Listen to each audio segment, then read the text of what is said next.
अस्सलाम वालेकुम। कैसे हैं आप? सब ठीक ठाक हैं? हमारी लास्ट जो वीडियो थी वो थी जो हमारा प्रोडक्ट फॉर्म था उसको क्रिएट करने की, कि उसको हम कैसे डिज़ाइन करते हैं, उसमें हमें क्या क्या चीज़ की रिक्वायरमेंट होती हैं। तो वो सब चीज़ें हमने डिज़ाइन करके दी थी कि उसमें ये चीज़ें हमें रिक्वायर्ड हैं और इसमें पिक्चर्स वगैरह भी हम अटैच कर सकते हैं। तो देन आज जो हम हमारी वीडियो है उसमें हम एक तो इसका डेटाबेस क्रिएट करेंगे कि हम डेटाबेस क्रिएट करने के बाद इसको सेव करवाना चाहते हैं। सेव करवाने के कोड भी डिस्कस होंगे और फर्दर जो आप कह रहे हैं कि इसकी जो डेटाबेस है वो भी क्रिएट कैसे होनी है। तो चलें आज हम इसको डिस्कस करते हैं। सबसे पहले आप देख रहे होंगे कि ये हमने क्रिएट कर दिया। सबसे पहले हमें एक कोड की ज़रूरत होती है, प्रोडक्ट कोड। ये आप खुद से भी लगा सकते हैं और ये ऑटोमेटिकली जनरेट भी कर सकते हैं। दोनों ऑप्शन इसमें अवेलेबल होती हैं। सबसे पहले तो हम डेटाबेस क्रिएट करेंगे ताकि हम डेटाबेस क्रिएट करने के बाद हमें ये क्लैरिटी हो जाए कि हम उसमें सेव कैसे करवाएंगे, हमें क्या क्या चीज़ की रिक्वायरमेंट्स होगी। तो हम वही चीज़ें यहाँ पे लिख लेते हैं। लेट्स सपोज हमारा ये डेटाबेस था पॉइंट ऑफ सेल्स का, ये वाला टेबल्स थे। इसमें हम एक टेबल क्रिएट करेंगे न्यू, और उस न्यू टेबल के अंदर सबसे पहले हमारे पास क्या चीज़ आ रही है, प्रोडक्ट कोड। हम लिखेंगे प्रोडक्ट कोड, कह सकते हैं आईडी कह सकते हैं, एज यू विश। आप जो इसका नाम रखना चाहें वो आप रख सकते हैं। रखने के बाद आप देन उस पर मचार और इसको 500 तक कर लेते हैं ताकि मैक्सिमम नंबरिंग में हम इसको सेव करवा सकें। आगे प्रोडक्ट नेम है, इसको भी आप इसी तरीके से कर सकते हैं। आगे क्वालिटी है,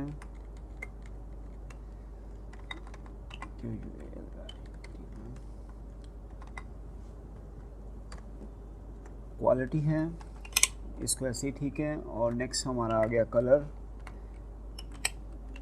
देन उसके बाद मॉडल, मीन टू से कि जो हमने वहाँ पे डाटा यहाँ पे सेव करवाना है और जो जो फीचर्स हमने वहाँ पे ऐड किए हुए हैं वो जितने कॉलम्स हैं वो सब इसमें ही हम ऐड कर देंगे ताकि हमारा डाटा जब वहाँ से निकले तो यहाँ पे आके सेव हो जाए। किस तरीके से सेव हो वो मैं तरीक़ेकार आपको बता रहा हूँ, ठीक है। कंपनी नेम, ये जस्ट एक इंफॉर्मेशन के लिए कि इस कंपनी से आ सकता है। आगे आ गया हमारा परचेज रेट। इसकी हम जो परचेज रेट हम करेंगे, इसकी जो डाटा टाइप होगी वो हम रियल में लेके, ठीक है। ये आप नोट करते जाइएगा, आसा सा वो फिर कॉन्सेप्ट आपके क्लियर होते जाएंगे। आगे आ गया हमारा सेल रेट, ये भी हम इसमें लेंगे। और देन एंड पे हमारा सीरियल नंबर आ जाएगा जो कि ऑटोमेटिकली जनरेट होगा। जनरेट होने के बाद इसको हम यहाँ से यस कर देते हैं, ये ओके हो गया। अब इसको सेव करवाएंगे तो हम करवाएंगे जी प्रोडक्ट के नाम से। प्रोडक्ट कह लें, आइटम्स कह लें, एज यू विश। आप जो इसका वर्डिंग यूज़ करना चाहें वो कर सकते हैं, बट जो आप वर्ड यूज़ करेंगे वो हम उसकी कोडिंग में भी जाके उसको एडजस्ट करेंगे, ठीक है। उसी वर्ड के अगेंस्ट हम जाके उसकी वैल्यूज़ को इंसर्ट करवाएंगे, ठीक है। प्रोडक्ट्स हमने ओके किया, प्रोडक्ट हमारी क्रिएट होगी। आप ये देख सकते हैं ये प्रोडक्ट का कॉलम हमारा क्रिएट हो गया। बट इसमें एक चीज़ स्किप हो गई हमसे, वो थी पिक्चर। पिक्चर को भी हम ऐड कर देते हैं। इमेज कह लें, पिक्चर कह लें, एज यू विश। आप जो उसका नाम रखना चाहें, उसकी जो डाटा टाइप होगी वो भी इमेज ही होगी, ठीक है। इसको हमने ड्रैग करके ऊपर कर दिया, सीक्वेंस उसका सेट हो जाएगा। हमने सेव करवा दिया। प्रोडक्ट का जो हमारा टेबल है वो हम क्रिएट कर चुके हैं। देन अब इसमें हमें सबसे पहले रिक्वायरमेंट होगी इसमें कोड की, कि जब ये फॉर्म लोड होके हमारे सामने आए तो उसमें कोड ऑटोमेटिकली लिखा आ जाए, ठीक है। ये मैं रन करके भी आपको बता दूंगा एंड पे। तो देन आप ये देखें कि जब हमारा ये फॉर्म लोड होके रन होके हमारे सामने आए तो इसमें कोड ऑटोमेटिकली जनरेट होके सामने आ जाए, ठीक है। वो कोड कैसे जनरेट होगा, उसकी कोडिंग क्या होगी मैं आपको बताता हूँ। सबसे पहले तो ये कि हम फॉर्म पे क्लिक करेंगे, इसकी प्रॉपर्टीज़ में चले जाएंगे, ठीक है।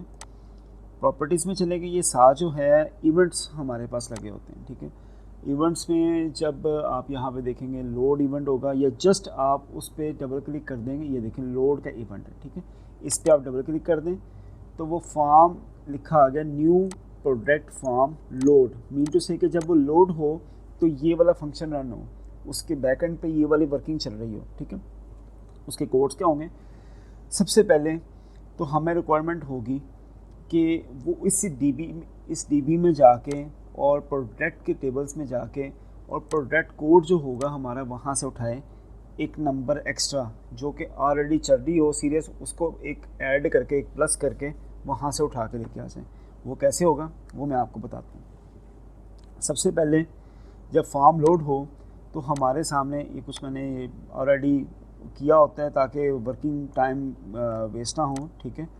तो इसको मैं आइडिया दे देता हूँ। ये सबसे पहले ऊपर तो हमारा कनेक्शन स्ट्रिंग है, ठीक है। कनेक्शन स्ट्रिंग के बाद जब ये यहाँ पे, क्योंकि इस फॉर्म पे भी कनेक्शन का डाटा सीक्वल क्लाइंट नहीं बना हुआ था इसलिए वो उसका एरर दिया है, तो आप इसी पे हल्का सा आइकन पे क्लिक करेंगे तो यहाँ पे ऑप्शन आ जाएगा, तो वो ऑलरेडी क्रिएट कर देगा। अब वो एरर ख़त्म कर रहा है, ठीक है।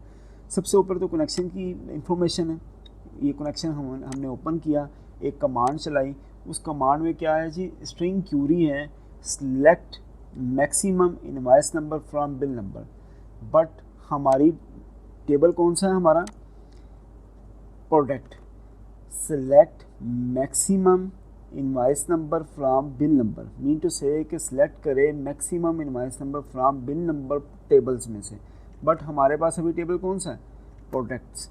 हम यहाँ पे बिल नंबर की जगह पे लिख देंगे प्रोडक्ट्स, ठीक है।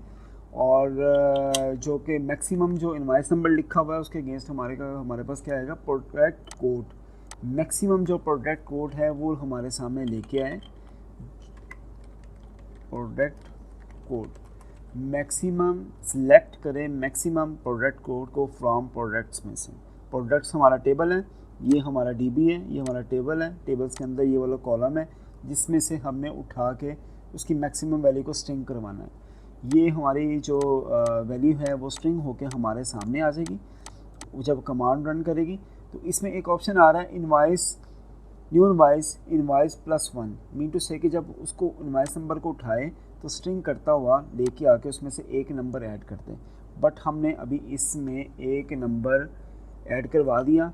वो कहाँ पे लेके आए, वो कहता है वो स्ट्रिंग कहाँ पे हो, यहाँ लिखा आ रहा है, ये हमारा टेक्स्ट बॉक्स है, इसकी प्रॉपर्टीज़ में जाएं, हमें पता चलेगा टेक्स्ट बॉक्स का नाम क्या है, टेक्स्ट बॉक्स नंबर 1। यहाँ पे हम लिख देंगे टेक्स्ट बॉक्स नंबर 1, इसमें उठा के लेके स्ट्रिंग करवा के यहाँ पे लेके आ जाए। हम रन एंड पे करेंगे ताकि आपके कॉन्सेप्ट्स क्लियर हो, ठीक है। अच्छा, लेट्स सपोज अगर वहाँ पे हमारे पास कोई इस टाइम डाटा अवेलेबल नहीं है जहाँ से उसे मैक्सिमम वैल्यू उठानी है। लेट्स सपोज ये मैं आपको एडिट करके दिखाता हूँ। एडिट के ऑप्शंस में यहाँ पे बिल्कुल कुछ भी नहीं है, बिल्कुल ब्लैंक एंड ऑल है। तो हमने क्या करना है कि यहाँ पे वो हमें एरर दे देगा, जब हम रन करेंगे तो एरर शो करेगा। उस एरर्स को ख़त्म करने के लिए हम क्या करेंगे, ट्राई कैच का फंक्शन लगाएंगे।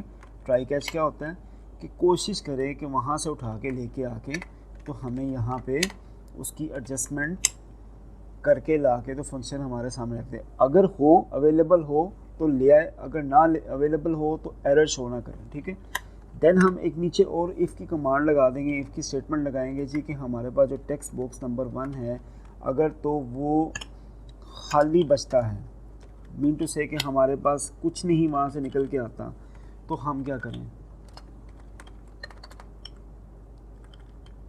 Text box dot text is equal to blank, mean to say कि ब्लैंक। इसमें अगर कोई वैल्यू होगी तो सामने आ जाएगी, अदरवाइज इसको ब्लैंक होगा, ठीक है। देन क्या करें, अगर ब्लैंक हो तो वो text box dot 1 dot text is equal to 1,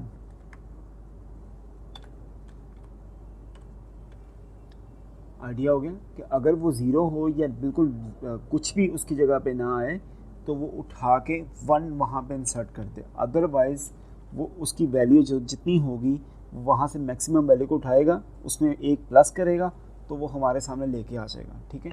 ये कोर्स, ये सोर्स कोर्स तो मैंने आपको दे देने, बस मैं कॉन्सेप्ट आपको साथ साथ क्लियर करता चाहूँ कि ये इस कोडिंग का क्या वहाँ पे फंक्शन क्या होगा, ठीक है।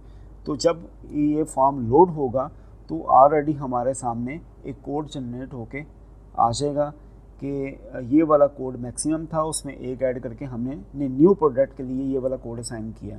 अब फर्दर हम उस प्रोडक्ट में हमारी प्रोडक्ट की इंफॉर्मेशन लिखेंगे, क्वालिटी, कलर वगैरह जो भी हमारी रिक्वायर्ड इन्फॉर्मेशन है वो सारी मेंशन करेंगे। मेंशन करने के बाद अब हमारा नेक्स्ट जो प्रोग्राम होगा वो होगा यहाँ से फाइल को ओपन करवाना, उस फाइल को जहाँ पे हमारी इमेज भरी हुई है, ठीक है। तो उसके कोड्स क्या होंगे मैं वो भी आपको बताता हूँ। कोड भी साथ साथ डिस्कस करता जाऊँगा, बट ब्रीफ में इसलिए नहीं जा रहा कि टाइम जो बिगनर्स हैं वो भी कॉन्सेप्ट को समझें, ताकि आपका भी टाइम बचेगा और आपका कोर्स भी कंप्लीट जल्दी हो जाएगा, और जो कि आप कह सकते हैं रिक्वायरमेंट्स भी हमारी पूरी होगी। तो रिक्वायरमेंट्स पूरी करने के लिए हमें थोड़ा सा फास्ट चलना पड़ेगा। अच्छा जी, ओपन फाइल डायलॉग, ठीक है। ये ओपन फाइल डायलॉग्स को ओपन करवाना है, ये हमारा फंक्शन लिखा गया। Open dot filter image files, image files हमारी किस टाइप की होनी चाहिए, जेपीजी, जेपीईजी, गिफ, बीएमसी, और सब जितने भी आप उसकी जो टाइप्स हैं ना वो यहाँ पे मेंशन कर सकते हैं कि इस टाइप की हो तो वो उठा के लेके आ जाए। उठा के कहाँ पे लेके आए, picture box dot image is equal dot new bitmap open file name, जो फाइल नेम है वो हमें वहाँ पे शो करवा दें, ठीक है। लेट्स सपोज मैं आपको उसमें कहता हूँ कि कोई फ़ाइल जो है वहाँ से हमने ड्रैग करनी है, ठीक है। जब हम वहाँ से उठा के लेके आएंगे तो वो हमारे सामने उस चीज़ को जो प्रीव्यू है उसका वो ला के तो उस इमेज में, इमेज बॉक्स में ये जो पिक्चर बॉक्स है उसमें ला के उसका प्रीव्यू दे देगा, ठीक है। इसको हम स्ट्रेच क्या कर देते हैं ताकि जो भी इमेज है वो स्ट्रेच होके हमारे सामने आ जाए। ये फंक्शन क्लियर हो गया। अब हम इसका ना सीक्वेंस जो है हमारा, जो आप कह सकते हैं टैब ऑर्डर्स जो हैं हमारे, मीन टू से कि सबसे पहले हम इसमें लिखें फिर इसमें लिखें, इसकी जो ऑर्डरिंग है असेंडिंग या डिसेंडिंग वो हम करना चाह रहे हैं। वो कैसे करेंगे उसको मैं बताता हूँ। व्यूज़ में जाएंगे, ठीक है, टैब ऑर्डर, जब टैब ऑर्डर को क्लिक करेंगे तो सबसे पहले हमारे सामने जो आ रहा है वो नंबरिंग सारी डिस्टर्ब हुई हुई है, वो इस सेंस में हुई हुई है तो जो सबसे पहले हमने क्रिएट किया वो सबसे पहले ऑर्डर उसका नंबर उसने असाइन कर दिया। बट हम उसके अकॉर्डिंग नहीं चलेंगे, हमने अपने अकॉर्डिंग चलना है कि यहाँ पे जो नंबरिंग हो वो इसके हिसाब से चले कि सबसे पहले ज़ीरो यहाँ पे आए, ज़ीरो मीन सबसे पहले कर्सर हमारा यहाँ पे आए, ठीक है। देन 1 2 3 4 5 6 7 8 और देन ये उसके बाद 9। बट यहाँ पे जाके हम क्लिक करेंगे तो वहाँ पे हमारा मेंशन हो जाए, और इसको जो ज़ीरो ऑलरेडी पहले असाइन हुआ था उसको हम चेंज कर देंगे, ठीक है। ये 10 पे आ गया, और ये भी नंबरिंग असाइन हुई हुई इसको भी हम चेंज कर देंगे ताकि आपकी डिस्टर्बेंस क्रिएट ना हो। आप एक और काम भी कर सकते हैं, वो काम ये होगा, इसको आप सेव करवा दें। सेव करवाने के बाद टैब ऑर्डर्स में जाके इसको अनचेक कर दें। आप इन सब को जो कि बॉक्सेस लिखे हुए हैं, ये हेडिंग्स लिखी हुई हैं, इनको जाके इनेबल भी कर सकते हैं। इनेबल्स ट्रू है, इसको फॉल्स कर देंगे तो वो डिसेबल हो जाएंगे। बट आपको उसकी ज़रूरत भी नहीं पड़ेगी, आपकी वर्किंग भी कंप्लीट हो रही है क्योंकि आपने उसकी नंबरिंग ही चेंज कर दी है, वो आपको डिस्टर्ब नहीं करेगा, ठीक है। अगर आप उसको इनेबल फॉल्स कर देंगे तो फिर तो बिल्कुल सिक्योर हो जाएगा, आपकी टेंशन ही ख़त्म हो जाएगी। देन हम क्या कर रहे हैं, इसको सेव करवा रहे हैं। सेव करवाने के लिए हम ये सेव का बटन इंसर्ट कर चुके हैं ऑलरेडी। हम उसको डबल क्लिक करेंगे, डबल क्लिक करने के बाद एक बटन के अंदर फंक्शन लगाएंगे। वो फंक्शन क्या होगा वो मैं आपसे बताता हूँ। सबसे पहले तो ये होगा कि अगर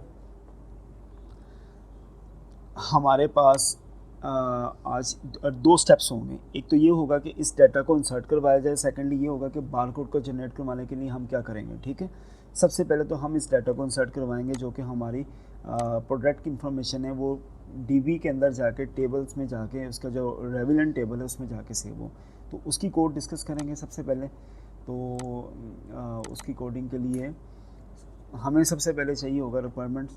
एक तो हम इस सेंस में ये कर देते होते हैं कि कुछ वर्डिंग हम ऊपर नीचे लिख देते हैं, ठीक है। वो अगर आप चाहते हैं सब चीज़ें कैपिटल आएँ तो आप उसको कैपिटल कर सकते हैं, ठीक है। वो कैसे कर सकते हैं, लेट्स सपोज कि हम यहाँ पे नाम लिखते हैं तो हम चाह रहे हैं उसके जितने भी कैरेक्टर्स हैं वो कैपिटल आएँ। तो वो क्या होगा, हम लिखेंगे जिस मर्ज़ी सीक्वेंस से, जब आप उसको इसके प्रॉपर्टीज़ में जाके इवेंट्स में जाके यहाँ पे लीव का फंक्शन है, ठीक है, उस पर डबल क्लिक